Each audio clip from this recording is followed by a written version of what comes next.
A nurse who works in silence probably has nothing valuable to say. Dr. Hargrove's voice carried down the ICU corridor at Mercy General like a tank idling in a garage, loud and purposeful and designed to be heard. He was standing in Major Ryan Cross's room, addressing the Major's visiting brother, but his words were aimed at the woman changing the blood-stained dressings on the Major's shoulder. Natalie Hayes didn't flinch. She didn't blink. She simply continued her work with hands that had held worse things than judgment.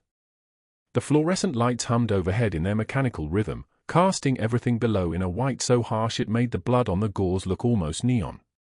She had 3 bullet wounds to manage on this man: shoulder, abdomen, and thigh, and she was going to do it quietly, competently, and without the kind of noise that made surgeons feel important. They didn't know. Nobody at Mercy General knew. The emergency medevac from Marjah had brought Major Ryan Cross to the trauma bay at 02 for 7 hours on a Tuesday morning, and Natalie had been the first person to see what 7.62mm rounds did to human tissue when they came in vertical through a reinforced compound wall. She had seen worse. Much worse.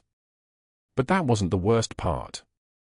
The antiseptic smell of the ICU clung to everything: the tile floor, the stainless steel supply carts, the vinyl chairs where visitors waited and worried.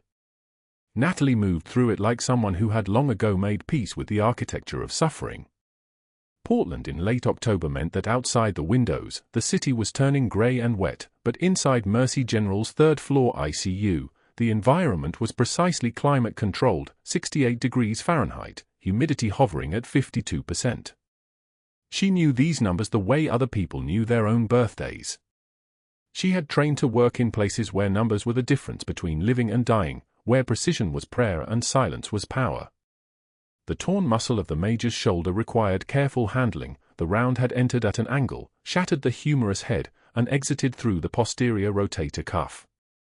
Surgical repair was in his future, but right now, Natalie's job was keeping infection out and oxygen in. Miss Hayes handles the routine tasks, Dr. Hargrove continued, his tone the kind that turned titles into diminishments. He was a man built like someone had assembled him from a catalogue of arrogance: tailored jacket despite the humidity, hair gel that probably cost more than Natalie made in a week, the kind of watch that announced itself in meetings. The real medical decisions require someone with, shall we say, a more vocal presence in the patient care team. The Major's brother, a man with the same hard-edged bone structure as his injured sibling, shifted uncomfortably. Natalie said nothing. She peeled back the shoulder dressing with gloved fingers, revealing the surgical site beneath. No drainage. No discoloration. Healing exactly on schedule. She noted it mentally and moved on to the abdominal wound, the one that had come closest to ending everything. The one that required 6 units of O-negative blood and a surgeon working at the speed of controlled panic.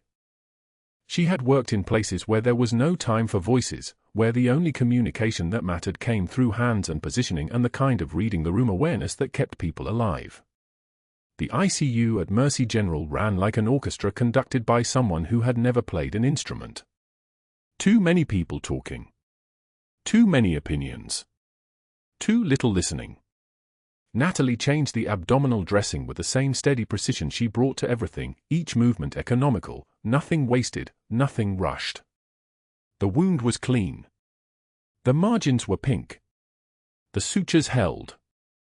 She had learned long ago that excellence didn't need an audience. Excellence spoke for itself, usually in a language that only people trained in trauma understood. "You'll note," Hargrove said, addressing his comment to the Major's brother as if Natalie were furniture, "that infection control protocols require immediate notification to the attending physician of any changes in patient status.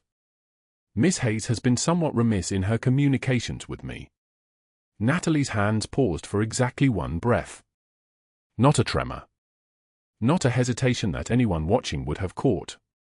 Just a single measured moment where she allowed his words to land and then released them without letting them stick. The thigh wound was the simplest of the 3 injuries, through and through, minimal soft tissue damage, healing with textbook efficiency. She wrapped it with fresh gauze, her movements precise as a surgical laser. The Major was watching her now.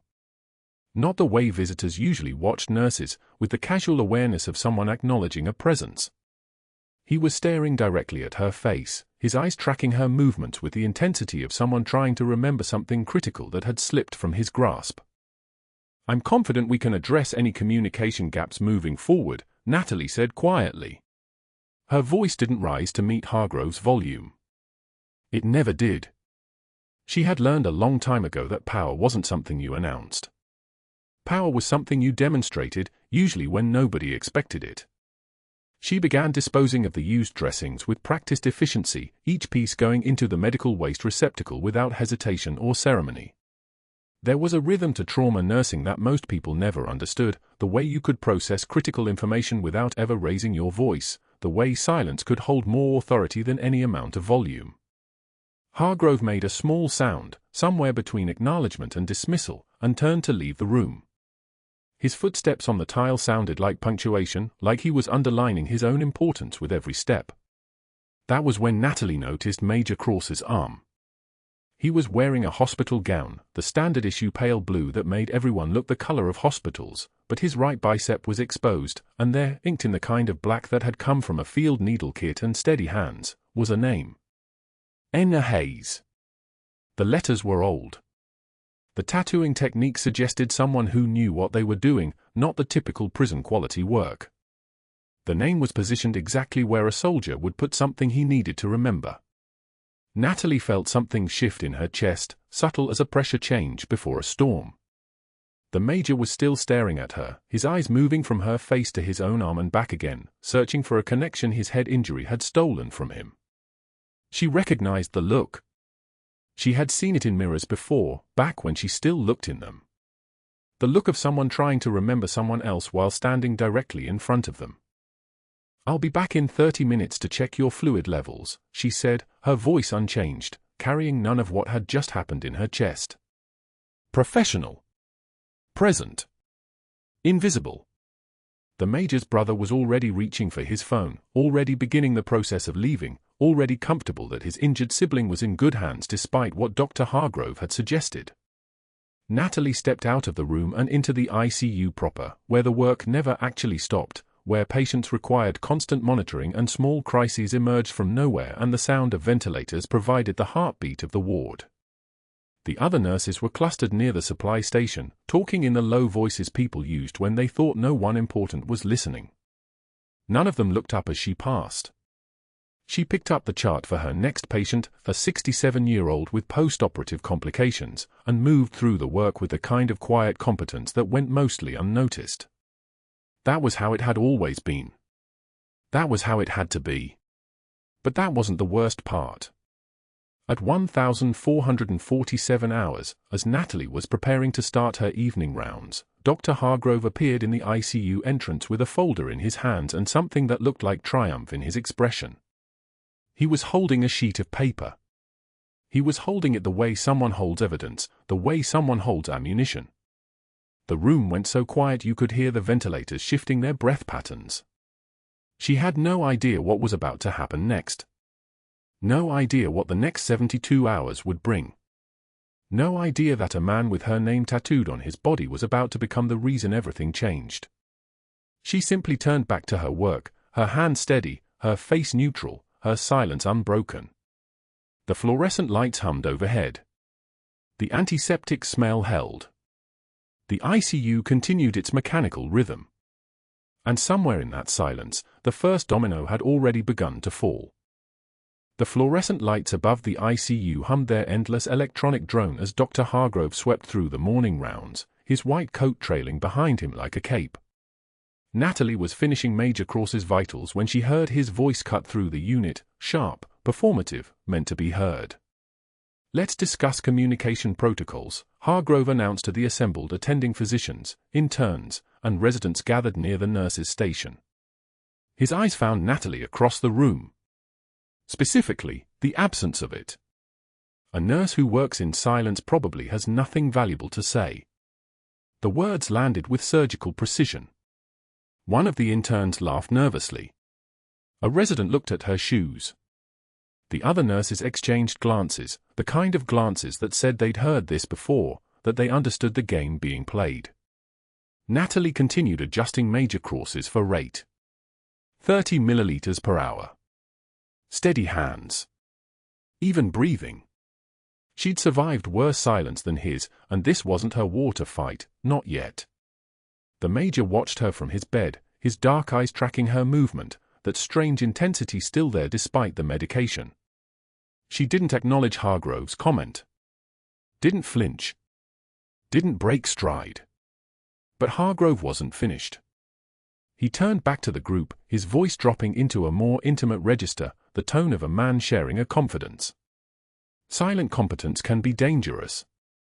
It masks uncertainty. Patients need to hear from their nurses. They need reassurance. They need. He paused, glancing at Natalie again. Communication. She felt the weight of 30 eyes shift toward her. The break room gossip was already writing itself. She could taste it in the air like copper, the metallic aftertaste of professional bloodshed. 3 hours later, Natalie sat alone at a table in the break room, a lukewarm salad in front of her and a 12-ounce coffee going cold in her other hand. She'd chosen the corner table deliberately, the one near the window where the afternoon light fell in bars across the linoleum. She opened her salad container and took a bite. Unseasoned chicken. Wilted spinach. The texture of resignation. The door swung open and 3 nurses entered, Kate from nights, Patricia who worked the West Wing, and Sarah who'd actually smiled at Natalie once during orientation. They carried their lunch trays. They saw her. And without a word, without even the courtesy of eye contact, they turned and walked to the opposite corner of the room, pulled up chairs at the far table, and sat down together. The message was clear as a code alert. Natalie kept eating. Kept breathing. Kept her eyes on her salad because looking up would be the moment they won, the moment she acknowledged that their silence was a weapon and she felt its blade. She'd learned long ago that tears in public were a luxury she couldn't afford. But a single tear escaped anyway, sliding down her cheek without permission. She wiped it away before it could fall onto her food. No one looked at her. That was somehow worse. The isolation was complete. Surgical. Professional. She finished eating alone. By 2:48 p.m., a formal write-up had been pinned to the public board in the ICU, the kind of document that everyone would see and everyone would discuss and no one would mention to her face until HR needed a signature. The letterhead read, Mercy General Hospital Department of Nursing. The subject line was bolded, Performance Evaluation, Communication Deficiency. The body of the document cited failure to communicate adequately with attending physicians and noted that professional nursing practice requires clear, consistent verbal interaction with the medical team and that silence during rounds may be interpreted as disengagement or incompetence. It was signed by Dr. James Hargrove, MD, attending physician. The date was today. Natalie stood frozen in front of it for exactly 1 measured breath. Then she turned to find Hargrove walking past the nurse's station, a chart under his arm, moving with the confidence of a man who'd already won the day. I've survived worse silence than yours, doctor, she said quietly. The word stopped him. He turned, his face arranging itself into an expression of mock confusion. I'm sorry. Nothing you said was about patient care, she continued, her voice steady as a surgical instrument. It was about power. And the only way you keep it is if everyone in this room stays afraid of becoming invisible. She met his eyes without blinking. But silence doesn't scare me. Never has. Hargrove's expression shifted, not to anger, but to something colder. Recognition. The realization that his usual tactics weren't working, that the woman in front of him wasn't reacting the way targets were supposed to react. She wasn't shrinking. Wasn't defending herself. Wasn't breaking. She was standing there like someone who'd already survived far worse than a performance review, and that was exactly the problem. He would have to try a different approach. That evening, after her shift ended and the rain began to fall on Portland in sheets that hammered the pavement like applause, Hargrove made his first phone call. Then a second. By the time he reached the hospital's risk management consultant, he'd already laid the groundwork, calls to board members, requests for Natalie's employment history, inquiries about her references from nursing school. He wasn't just trying to make her look bad anymore. He was beginning to build a case. What he didn't understand was that the woman he was building it against wasn't the woman he thought he knew. And 3 days from now, when the real silence broke, it wouldn't be quiet at all. But that wasn't the worst part. The worst part was what was about to arrive at Mercy General's main entrance at 3:22 a.m. on a Tuesday morning, moving with the precision of people who didn't ask permission before they demanded answers. The worst part was that Dr. Hargrove had no idea who he'd actually picked a fight with, and by the time he found out, it would be far too late. The rain kept falling. The night shift staff moved through their routines. And somewhere in the darkness, paperwork was being filed that would change everything. 3 days after Major Ryan Cross's admission to the ICU at Mercy General, his breathing changed. The ventilator's mechanical rhythm stuttered. His chest rose unevenly, the left side lagging half a beat behind the right. Natalie was checking the central line when she heard it, that subtle shift in the whoosh and hiss of the machine, the sound of air movement trying to find a path where none existed anymore. She looked at his neck. The trachea was shifting. Visibly. Sliding toward the right like a compass needle swinging off true north. The skin above his collarbone was beginning to cave inward with each attempted breath, a hollowing that meant the pressure inside his chest was building with nowhere to go. Tension pneumothorax. Her hands had already moved before her mind finished the diagnosis, muscle memory from a place she no longer officially existed. The monitors told the story. O2 saturation dropping. 94, 91.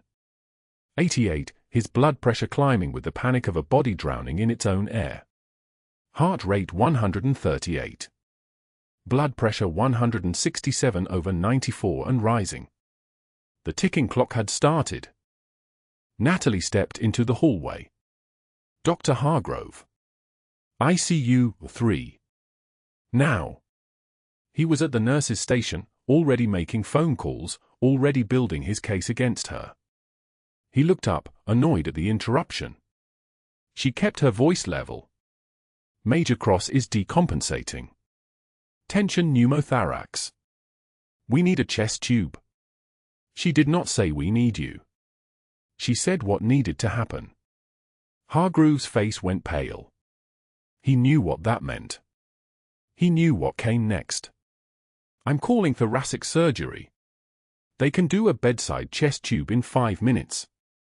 He pulled out his phone with shaking hands. 5 minutes, he repeated, as though saying it twice would make it true. Natalie was already moving back toward the room. He doesn't have 5 minutes. Inside ICU 3, the monitors sang their alarm song. The ventilator was pushing air into a chest that could not receive it. His oxygen saturation had dropped to 84. His blood pressure was climbing still, 171/98. His heart was working so hard it was starting to fail.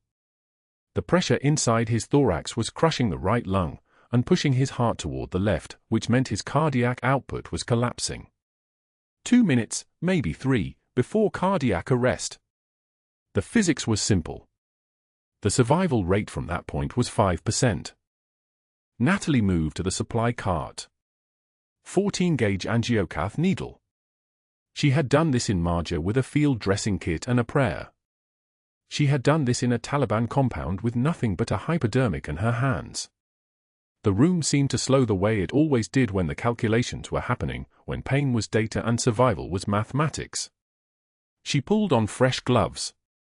The rubber snapped like small gunshots in the silence.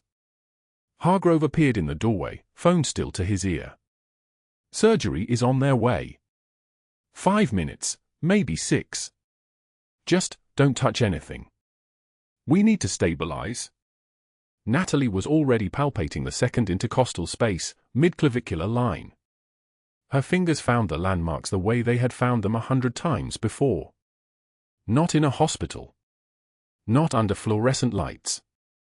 But in the dark. In the sand. With rounds going overhead and people dying and no surgery team coming because there was no surgery team, there was only her and her hands and the person who needed to keep breathing. She did not ask for permission. Permission was a luxury corpses had time for. The needle went in with a small resistance, pushing through the thin wall of the chest cavity. The hiss came a half-second later, the sound of pressurized air escaping, like a tire deflating, like a sigh of relief that the body itself was making because the pressure was finally releasing. The monitors responded. O2 saturation climbed. 85, 87. 89, 91. His blood pressure began to settle. 165 over 92. 158 over 88. His heart rate dropped from 138 to 122 to 109. The right lung was re-expanding. She could hear it on the monitors, the sudden return of normal air exchange, the traces shifting back to their proper patterns. A nurse was staring at her hands. Another was watching her face. Hargrove was still holding the phone, his jaw slack. "Get me a 36 French chest tube," Natalie said. Her voice had changed. It was no longer tentative. It was no longer the voice of a woman asking permission. It was the voice of someone giving orders. Central line fluids at wide open. Push 500 mils normal saline. I need 2 units of O negative in here, cross-matched. Now. The words came out with the authority of someone who had commanded soldiers. Who had made decisions that meant life or death. Who had called in medevac helicopters and organized combat casualty evacuation under fire. The nurses moved. They did not ask why. They moved because the voice that had spoken was the kind of voice that did not need to justify itself twice. O2 saturation continued climbing. 93, 95. 96, stable. Hargrove was still frozen in the doorway, the phone pressed against his ear, saying nothing into an empty line because the thoracic surgeon was still 5 minutes away and the crisis was already resolving in front of him. Natalie's hands were steady as she placed the chest tube, a single procedure that turned a dying patient into someone who would live. The tube hissed as air escaped through it into the collection chamber. A normal amount now. A healthy amount.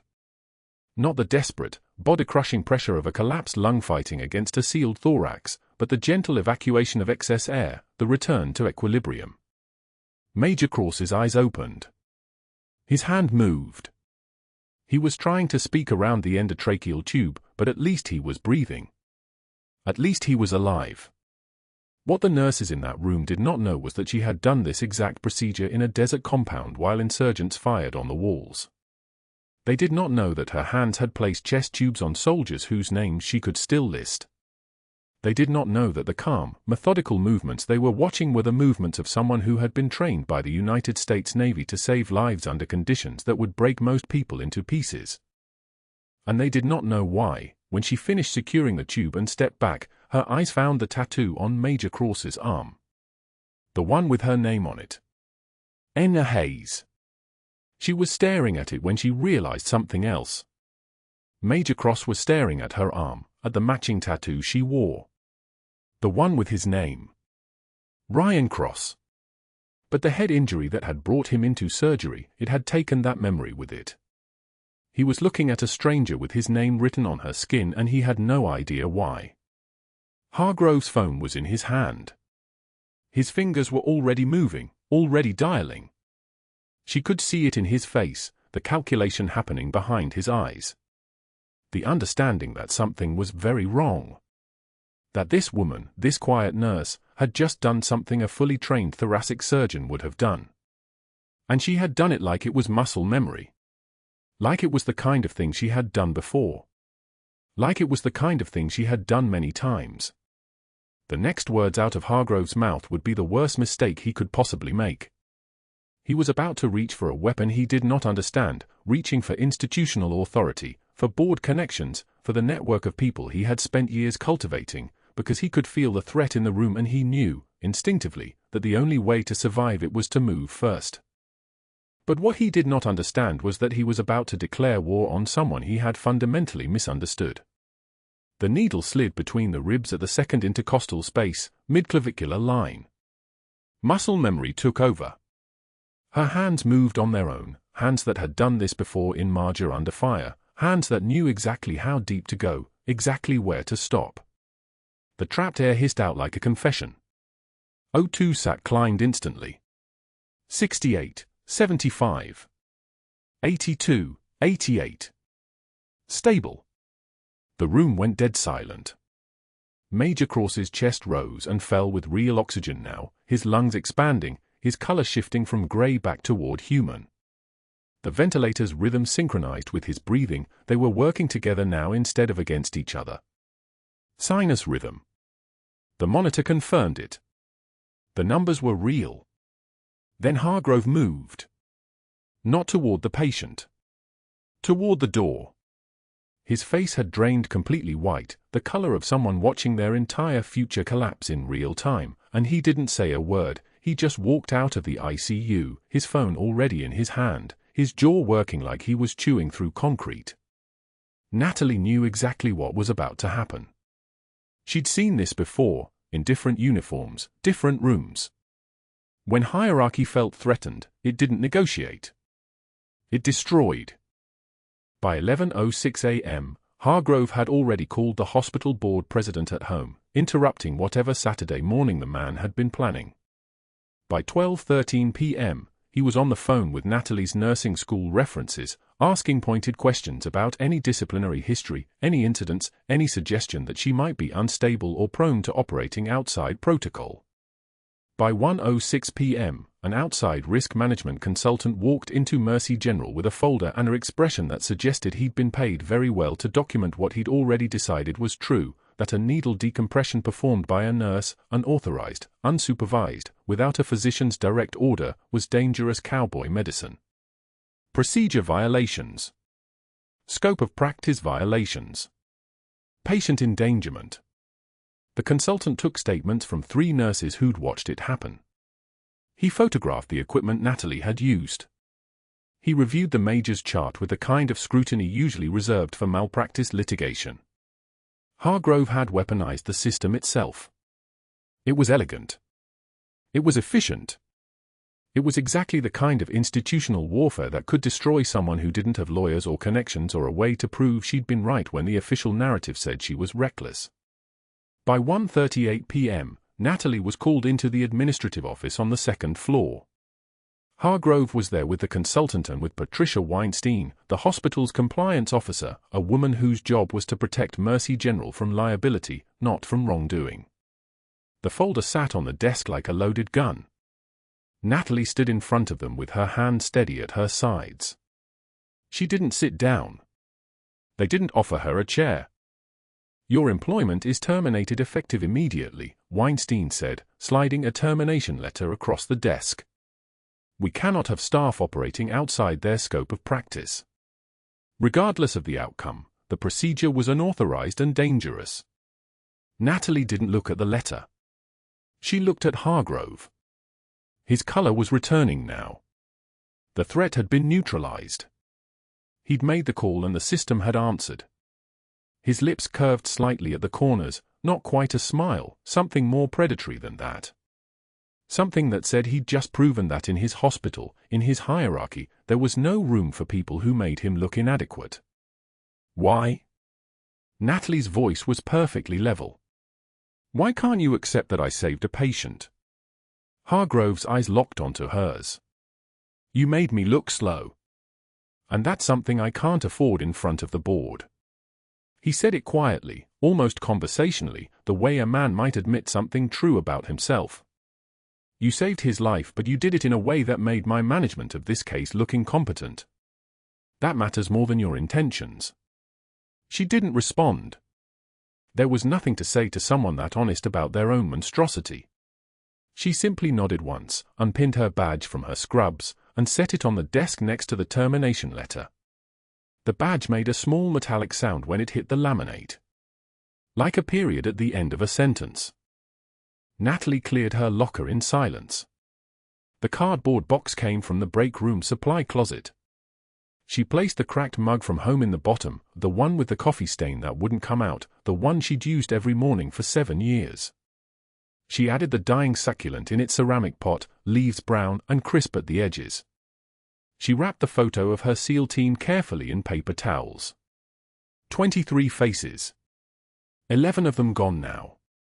The photo showed them in dress uniforms at a retirement ceremony for Senior Chief Martinez, all of them grinning like they'd never learned that deployments came with body bags. She couldn't look at it directly, but she couldn't leave it either. The bus stop was 3 blocks away on 5th Avenue. The rain had started around 2:22 p.m., not hard yet, just the kind of cold Pacific drizzle that soaked through everything eventually.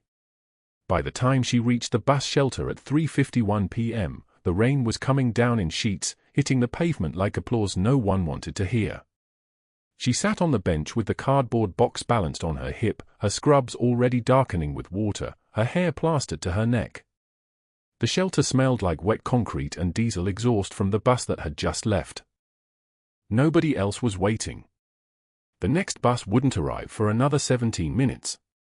She had time to sit and think about what came next, and that was the worst thing that could happen. Thinking. Because thinking led to remembering why she'd become a nurse in the first place, not to heal people, but to remember how. To practice the hands-on work that kept her from feeling the weight of the people she'd already lost. Marjah. Kandahar. The village outside Fallujah where her teammate bled out because the medevac was 14 minutes too slow. Nursing was supposed to be small enough to fit inside her chest. Supposed to be manageable. Supposed to be enough. It wasn't enough anymore. Her phone had 8 voicemails.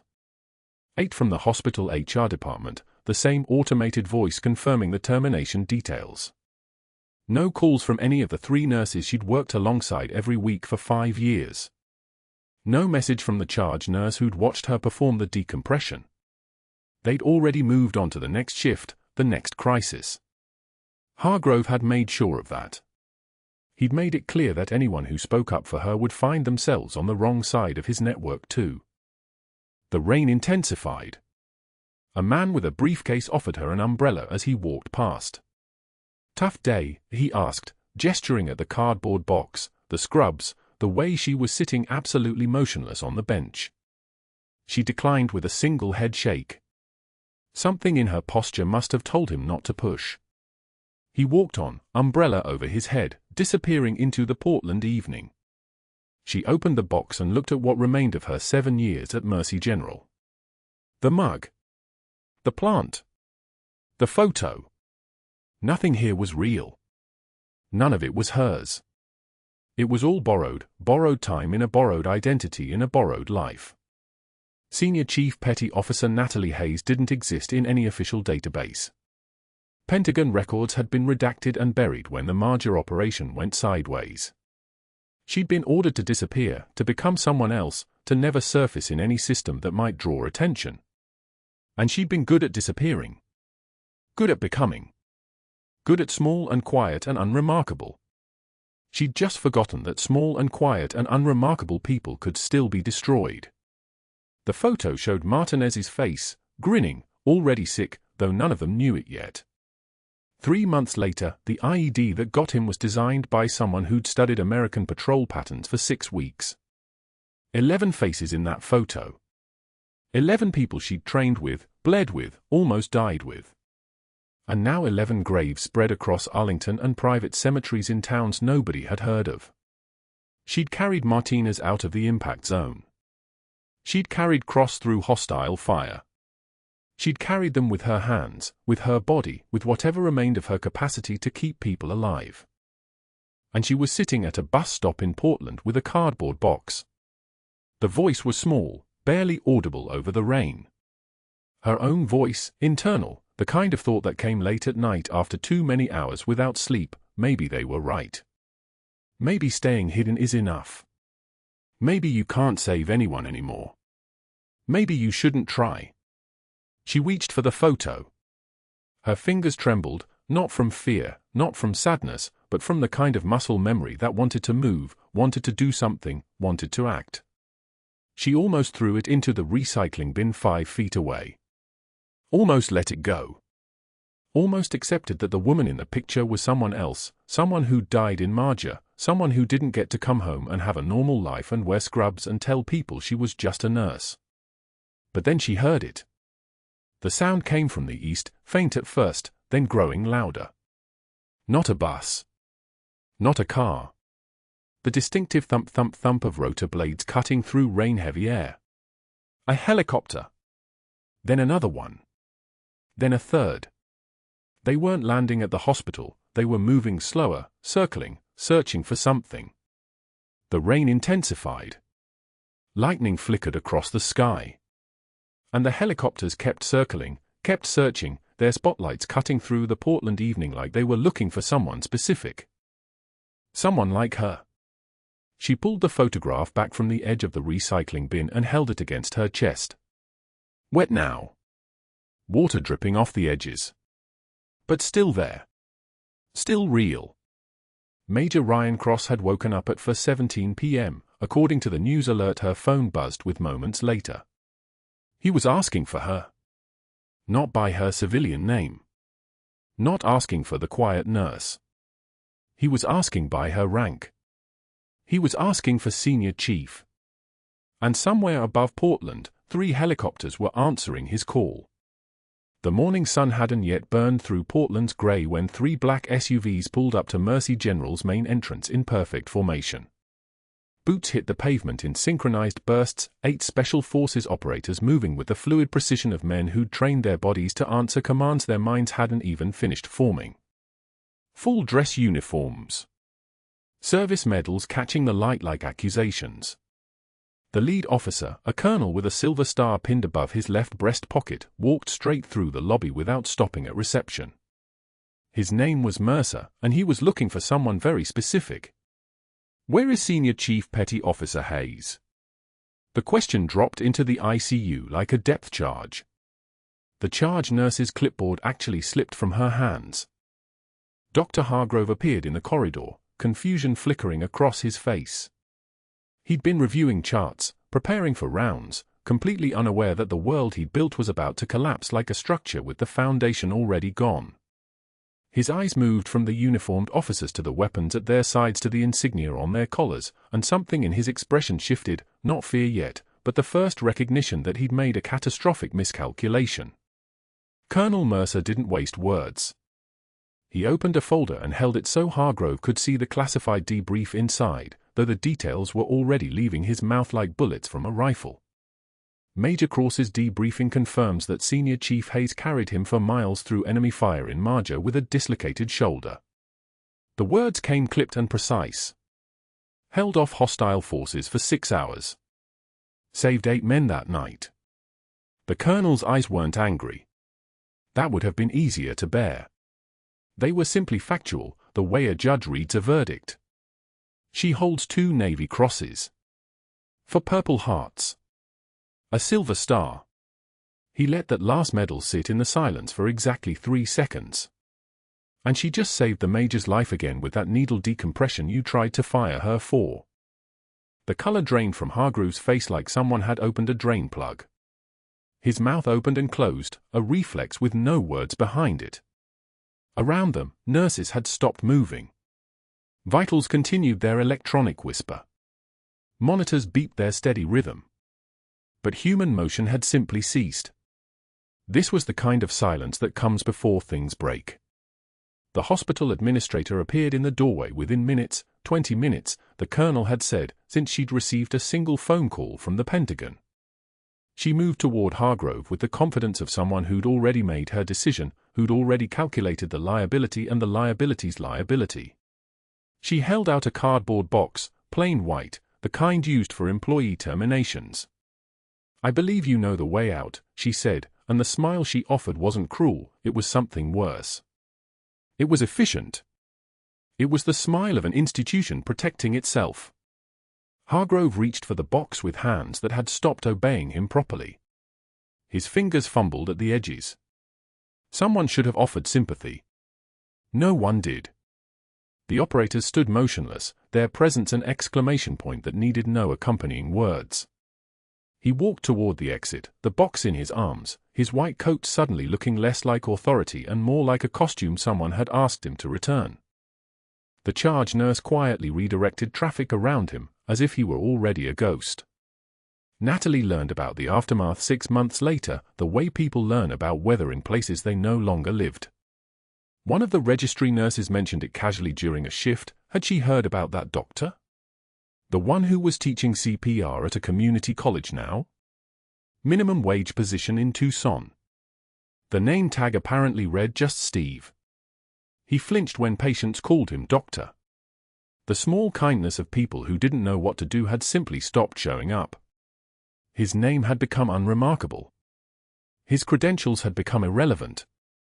The hierarchy he'd weaponized had simply removed him from the structure, and without that structure, he was only a man with expensive loans and no one left to apologize to.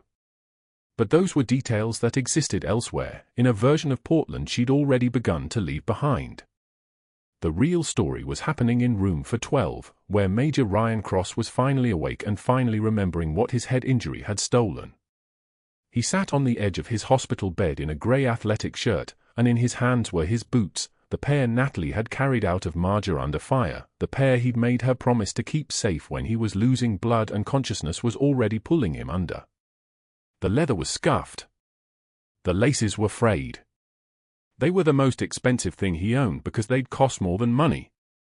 Natalie stood in the doorway watching him work the first boot onto his left foot, his movements deliberate and slow, the way of someone whose body still hurt in places that didn't have names. She didn't speak. She'd learned long ago that some moments didn't need narration. The Major looked up and his eyes found hers, and for an instant his hand stilled. Then recognition moved across his face, not of the nurse who'd changed his bandages, but of the operator who'd carried him. The person he'd seen in his fever dreams when consciousness was just a rumor, not a place you could actually reach. The hands that had held pressure on his abdomen weren't trembling. The voice that had told him to stay awake wasn't begging. Those hands were steady as a surgical laser. That voice had the kind of calm that comes from having already survived the worst. "Senior Chief," he said, and the title carried the weight of 4 miles of blood and 6 hours of suppressive fire and 8 lives saved by someone who wasn't supposed to exist. She stepped into the room and sat down beside him without asking permission. The second boot went on. Together they worked the laces, his hands doing most of the work because he needed to, because a Marine didn't let other people finish what he'd started. The boots were laced now, tied tight, the kind of knot that doesn't come undone. The Major stood, testing his weight on both feet, and when he extended his hand it wasn't a handshake. It was a salute delivered from horizontal to vertical, and Natalie returned it with the precision of someone who'd spent her entire career answering to protocol. No words passed between them. The Pentagon had already said everything that needed saying. The brass had already confirmed what the institution had tried to bury. There was nothing left to prove. Outside, Portland's rain had finally stopped. The parking lot smelled of wet asphalt and diesel exhaust from the black SUVs that had already departed, their mission accomplished in the amount of time it took for a morning briefing. The administrator was in her office documenting Mercy General's new protocols, a trauma wing dedicated to veteran care, staffed by nurses selected for clinical competence instead of institutional compatibility. The board had already drafted a memo about expanded combat casualty training. One phone call from the Pentagon changed funding priorities with the ease of someone flipping a light switch. Natalie Hayes, Senior Chief Petty Officer Natalie Hayes, whose name had been classified and whose existence had been officially denied for operations the government would never confirm, walked back to the ICU for the rest of her shift. She pulled on fresh gloves. She checked vitals. She documented fluid intake. She did the work she'd been doing all along, the work that had made her dangerous not because it was performed with violence, but because it was performed with competence that couldn't be diminished or dismissed. The trembling wasn't fear. It was restraint. The choice to keep moving forward instead of looking back at the things that had tried to break her. The choice to stay in the place where she could help, even after everyone important now knew exactly who she was. One of the registry nurses approached during a quiet moment near the medication dispensary. "For what it's worth," she said, and the words came out careful, like she was choosing each one from a small and precious collection. "I never believed what Hargrove said about you." Natalie didn't smile. She'd learned long ago that quiet people didn't need to perform gratitude. But she met the nurse's eyes for long enough that understanding passed between them, the kind of understanding that forms between people who've learned to recognize strength in silence, to see authority in hands that heal instead of hands that point. She returned to her patients. The shift continued. The monitors beeped. The ventilators wheezed. The work that had always mattered, still mattered, would always matter more than the people who tried to diminish it. This was the real victory, not the military escorts or the Pentagon phone calls or the administrator's efficient termination, but the simple truth that some people can be silenced and some people cannot. Some people carry lives forward, and no institution and no hierarchy and no man afraid of being shown as ordinary could ever truly break that. The darkness outside the hospital windows deepened into evening. Natalie checked the cardiac monitor on room 404. Recorded vitals in room 406. Replaced an empty 4 bag in room 408. This was what it meant to come home, not to a place, but to work that demanded everything and gave back the kind of peace that only comes from knowing you'd saved someone, and knowing you'd do it again without hesitation, without asking for recognition, without needing anyone's permission to be exactly who you were. If you've ever been silenced by someone afraid of your competence, if you've ever worked in a place where quiet strength was treated as weakness instead of power, subscribe now and tell me in the comments, would you have walked away, or would you have stayed and kept doing the work that mattered?